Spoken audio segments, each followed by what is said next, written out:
In the midst of the fighting in Gaza, 2 female combatants from an IDF drone collection unit were recently wounded by RPG fire at their vehicle in Beit Hanun. These injuries are part of the bigger story, that of female soldiers who are risking their lives on the front lines. I think that with every entry into Gaza, when you go inside, you get excited, you get scared.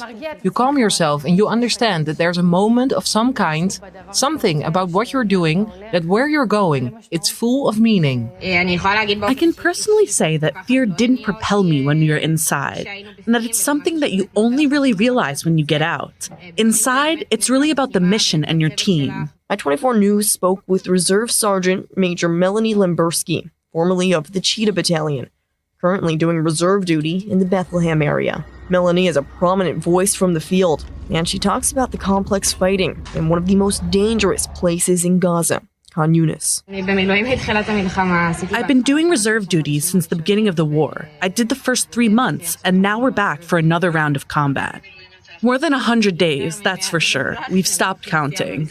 Reservist Yuval Mualim is a company sergeant major at the base set up in Rafia that supplies the fighters with their logistical needs.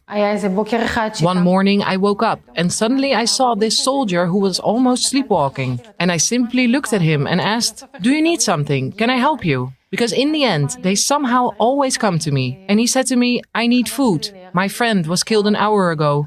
And we haven't eaten since this morning." I just stopped, took him, and simply hugged him, and he just cried on my shoulder.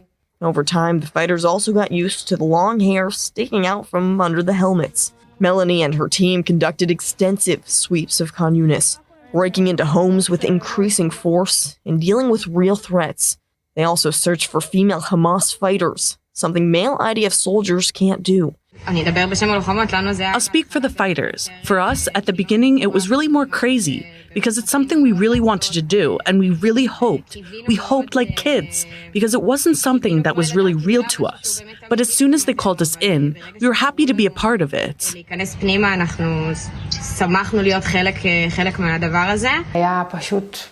There was an incoming missile alert and my commander, I remember he just threw me on the floor, covered my body with his.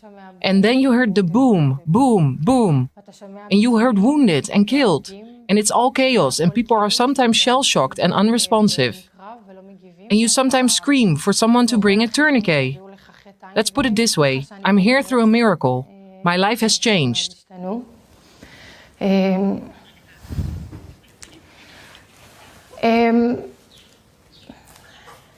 Just like their male counterparts, the female soldiers also have a strong camaraderie. In that area, we were the only force of female soldiers. It was like something very different, let's say. But after 2 days, everyone really understood their role in the fighting. And the interaction was amazing, and the work was just extraordinary. The heavy price that women pay was made clear again with the injuries of the female soldiers of the drone collection unit. And of course, not forgetting First Sergeant Agam Naim, a paramedic and fighter in the 401st Brigade who fell last September, the first female soldier to fall in battle during the operations in the Gaza Strip. I think a woman brings to a war zone, a battle zone. When a woman suddenly asks, "Wait a minute, how are you?" There's more. It's more comfortable to come and talk and share and put your head down and maybe make a request, while with a male friend it would be less comfortable. I felt like a desert flower, let's call it that.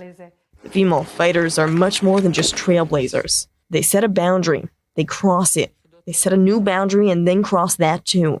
They show what power is, what the meaning of a mission is. The new female warriors find themselves in a new line, the line of fire.